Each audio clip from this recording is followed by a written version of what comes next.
Okay. Hello, everyone, and welcome to the Precision Medicine Podcast from Health Advances. I'm your host, Gary Gustafson, a partner at Health Advances. And today we're going to be tackling a seemingly on and off again topic, and that is digital and computational pathology, something close to our hearts, but particularly close to the guest that we are joined by today, Arushi Agarwal, also a partner at Health Advances, a close friend of mine, and someone who knows this space a lot more than me. So we thought it would be great to have her join us and share some of her wisdom. So welcome, Arushi. Would Thank you you. like to give just a little bit of your background and maybe a little bit of how you've been exposed to digital pathology through the years at Health Advances?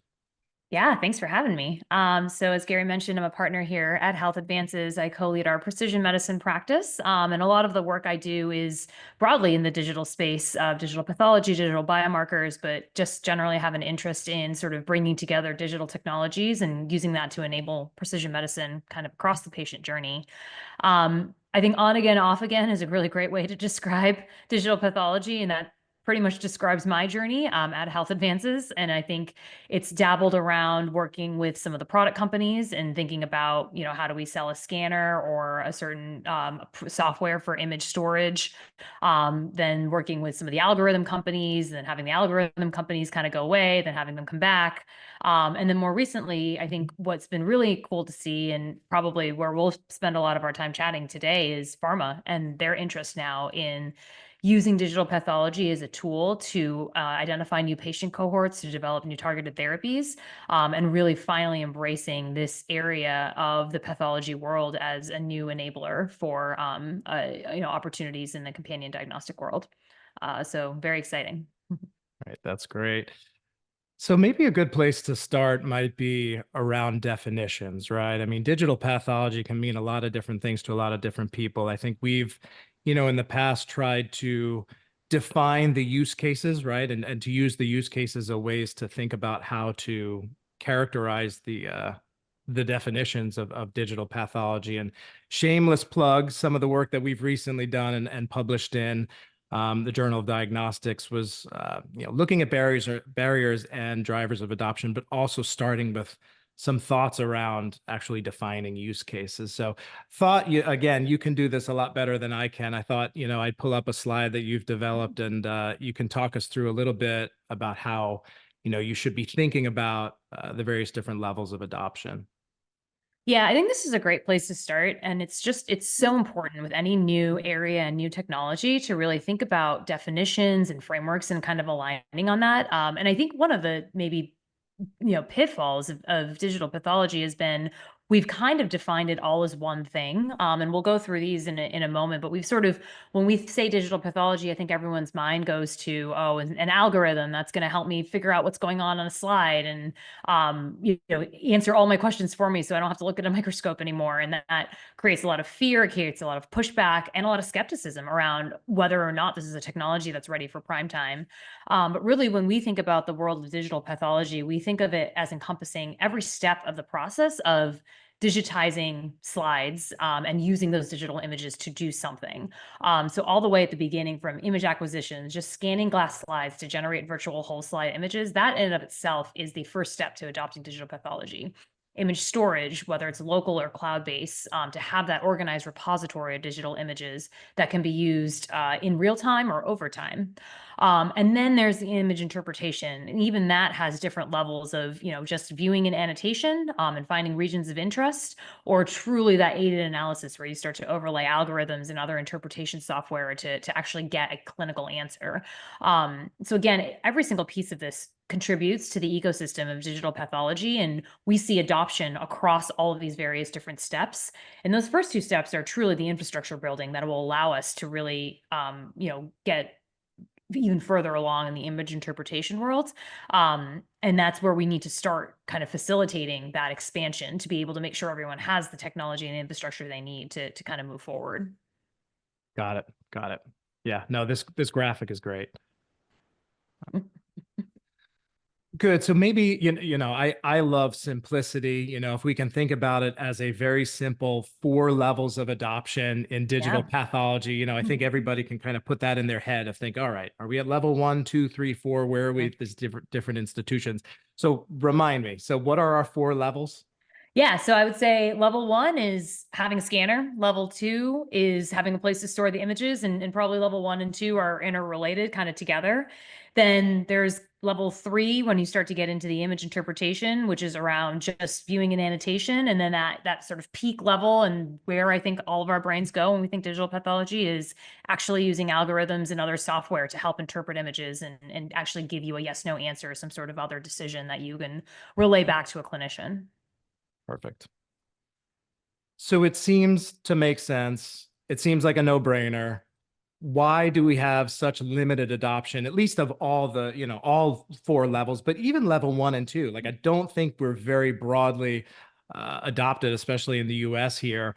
What are some of those barriers we're seeing, particularly on the lab side, that are holding us back?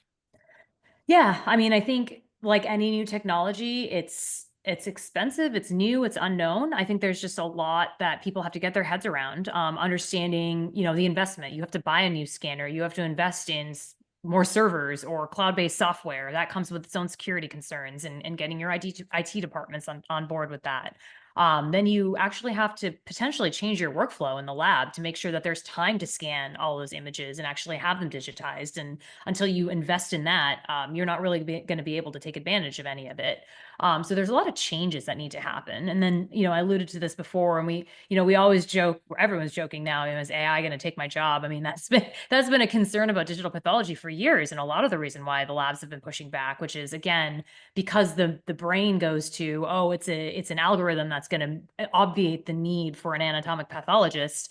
People have been hesitant to adopt the technology versus thinking about it as a tool that can actually help create efficiencies. And so I think the investment, the mindset shift just hasn't quite happened yet. Right. And with any new investment, right, the question's always going to come from somewhere. What's the return on that investment, right? And it's either coming from, well, I can get preferential reimbursement, right? I can charge more for the work I'm doing, so this investment pays off, or I can save money because I don't have to have as many, path techs, et cetera. I don't think we're quite at level one in terms of that, right? From a reimbursement standpoint. Mhm. So then it more comes down to a cost cutting discussion, Yeah. and sometimes difficult to make. Yeah, and even that is a long term. That ROI is long term. You're not going to see that cost savings tomorrow. So that's also really challenging to articulate and to prove that point. Right. And depending on the business model, the investment may be short term. Yes, So exactly. tough Exactly. to navigate. Yeah. Okay. All right, so we've talked about barriers. What about the drivers, right? Because I feel like again, we've talked about digital pathology on and off for many years now, but it seems like now might be different, right? And maybe it's the new entrants, you mentioned pharma, AI companies coming out and helping the scanner companies, et cetera. But it just seems like we're at an inflection point where we maybe haven't been in the past. So can you talk a little bit about those drivers and whether or not you believe we're at an inflection point? Yeah, it definitely feels like the conversation is different now than it has been. I think there's probably a few things influencing that. First is definitely a clinical need. I think first and foremost is there is a clear need for new technologies to be able to perform anatomic pathology in order to be able to identify patients for treatment. And I know we'll get into this later, but there's just modalities in the pipeline that are not going to be served by singleplex IHC. They just cannot be. And so we have to get a new technology. And I think that's probably the biggest driver that we're seeing, because in the past the message has always been digital pathology is something that's going to allow you to do what you're doing better, right? We're making a faster horse, and this is actually saying no, we're going to make a car now, we're not making a faster horse. And I think that's huge. But in addition to that, I think there's the realities of tightened budgets and labor shortages, where now automation and digitizing and being able to have those technologies at your disposal are just becoming a necessity to be able to maintain costs in your lab. And then I think the infrastructure is becoming easier to deal with and easier to work with. In the past, you had a scanner company, and that scanner company had a viewer, and then you had to talk to that scanner company about any programs that you wanted to put on that scanner. And now we're seeing all these partnerships with the scanner companies and the algorithm companies, and kind of having everyone come together to kind of build out this ecosystem. And I think as health advances, our view and our vision is a future state where everyone's got their scanner and viewer of choice, and then you have an app store, and you can kind of go to the app store and pick the app for lung cancer or for prostate cancer or whatever it is that you need to do in your lab. And that app or algorithm can come from any of the companies, and they're all interoperable, and they can all work together. And it'll take some time to get there, but because we're already seeing a push in that direction, I think people are more optimistic that they're not investing in these super capital heavy equipment and technologies that are really going to be siloed in a box, and they don't have access to all the things they need. Got it. Yeah, no, it really does seem like those drivers are different now than in the past. And, whenever you're listing your two favorite drivers as something that wasn't the case, 5 years ago, it does seem like now is different. Yeah, I want to come back to pharma because I do believe that anytime we've had new technologies kind of starting to push into clinical diagnostics, if pharma has a horse in that race, it accelerates things, right? I mean, we saw it with comprehensive genomic profile, liquid biopsy, et cetera. And I do feel like, to your point, if we do believe that the therapies that are being developed have more of a need for computational pathology type companion diagnostics, then the investment's going to be there, pharma's going to be pushing adoption, and we're going to see things move quickly. And that's actually some of the work that we've done, and you've been involved in this, is looking specifically at those kind of next generation protein targeted therapeutics that today may make up 10% of the launched pipeline, but if you look into the future, phase one, it's nearly quadruple that. And actually, I do have a slide to share on that.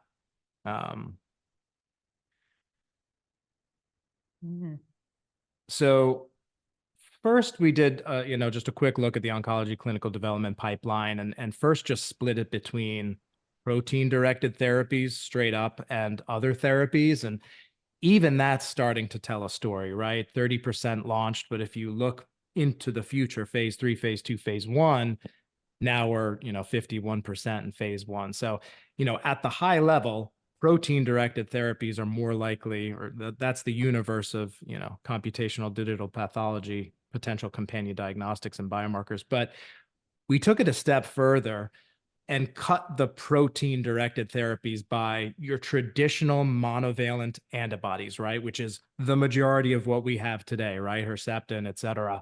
And then you look at multivalent antibodies, bispecifics, other advanced modalities like ADCs, protein degraders, cell therapies.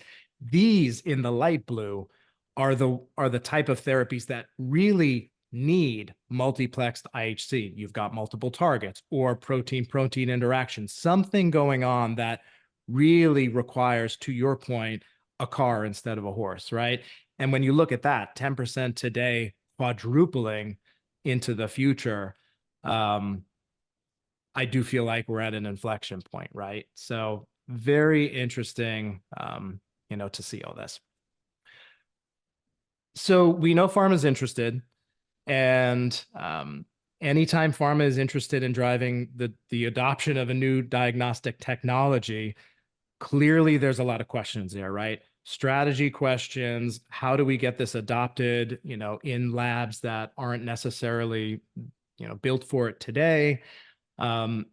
And I know that, you and your teams, you guys have worked on some of these projects for pharma. I'd love to hear, some of the types of questions, pitfalls, that you may be encountering, when pharma thinks about having to make this seismic change in terms of how CDXs are run. Yeah, I mean, I think it's like anything, right? It's a new technology, and pharma's nervous that there isn't going to be widespread access. And does that actually then limit, the patients that I can access for my treatment? I think the good news is the adoption of digital pathology, while still early in its early days, it's being adopted at the right places, and specifically the right places for pharma. It's being adopted at the big cancer centers, the big academic labs, the big commercial reference labs and specialty labs, the places where a lot of those cancer samples are already being tested with traditional technologies today. And there will always be a long tail of these smaller labs that kind of dabble or maybe send out. But I think that's okay because as long as we have enough labs that can serve the demand, and they are the right labs where all the volumes are going anyways, pharma can work with that. And so it's really a matter of, understanding who's out there, what services they're offering, and who our day one labs and our partners should be when we launch to make sure that everyone has broad access to testing. The other concern that pharma often has is how do we think about going international? Because obviously the adoption internationally is a little bit different. I know we've done less, have had less conversations there, maybe done less work there, but in general, while the adoption of the level 1 and level 2 that we were talking about earlier is quite high, the adoption of the algorithms is much lower, and there is less of that centralization because it is just a more heterogeneous market. So that's one of the other pitfalls and barriers. But again, just a strategy and a targeted strategy, just like with any novel companion diagnostic, is the same here as it would be anywhere else. Yeah. Yeah. No, it's a great point. I mean, that classic question of, do we need this at the hospital lab? Can we get away with, a handful of centralized labs? Yes, but it may slow adoption, and we'd love to get to a place where there's broader adoption of these technologies. And you're right, especially ex-US. So lots of work to be done there. Mhm. Another topic that's come up, and I know we looked at this in a recent study, right? That we were working alongside, pharma to think about the clinician perspective, right? Because this is a whole new Pandora's box of potentially black box algorithms, right?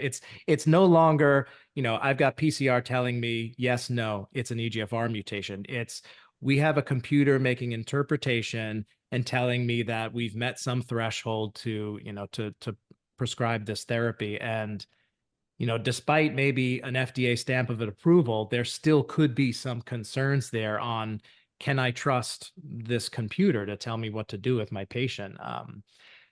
Talk to us a little bit about what we found in that study, because I do think it was kind of interesting going into it, right? There was some real concerns about the skepticism from clinicians.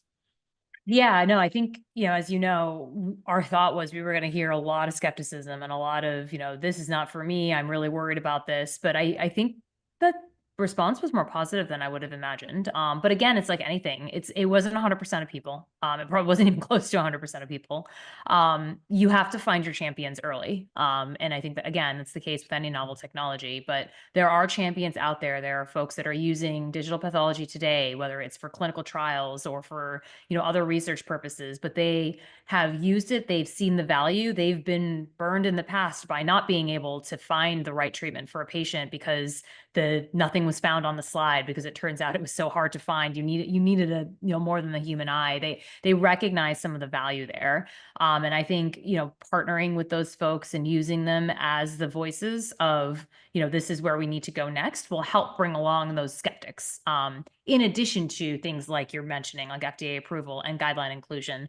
But those things take time. And so in the meantime, I think socializing as much as we can using the champions that we have will be really helpful to kind of bring things along. It's such a great point, right? I mean, it's very easy for the clinicians to say, "Oh, my top two things I need to see to feel comfortable are FDA approval and NCCN guidelines." And as pharma, you can feel a little bit like, "Okay, well, that's a little bit out of my hands." But number three was, the KOLs who I trust and look to up at the podiums, calming any fears that this is ready for prime time. And that's absolutely something pharma can, engage on, prime the pump ahead of time, and then upon commercialization really push that. So that's great. Yeah, and it's not even just the KOL clinicians. I think the pathologists can also be a voice of champion here, right? And in those institutions where the clinician and the pathologist work closely together, whether it's a multidisciplinary team or a weekly tumor board or anything, I think even cross talk around new technologies. I think the other thing we found was clinicians saying, if my pathologist said that they trusted this, I trust them. So that's a stamp of approval enough for me. Spot on. Full of good points today, Arushi. I was thinking the same thing as you were mentioning it, that yet another reason why you can't just say, let's get, foundation medicine and neogenomics and a handful of labs to run, on my computational pathology CDX, because to help drive clinician comfortability and adoption, those pathologist clinician relationships in the institutions are so important. So great point there too. I think that's everything we wanted to get to. I mean, we really covered the gamut. Anything you think we missed in this topic? Pharma's interest in digital pathology and where it's going? No, I don't think so. I think we covered everything. I think, again, this does feel different than some of the other times we said digital pathology is coming. Pharma is certainly playing a huge role in that. But I think some of the other just mindset and infrastructure changes that we're starting to see are helping with that too. So I think it'll be really exciting to see where it goes next. Oh, that's great. That's great. Well, thank you, Arushi. Thanks to everyone who was listening today. We'll come back to this bigger topic of digital pathology, computational pathology. Leave some comments, join the discussion. Let us know if there are other topics you think we should explore in digital pathology and beyond. I think we're looking for topics there. And yeah, so if there are any other topics, let us know. Otherwise, feel free to like and subscribe, and we'll see you next time. Thanks, everyone.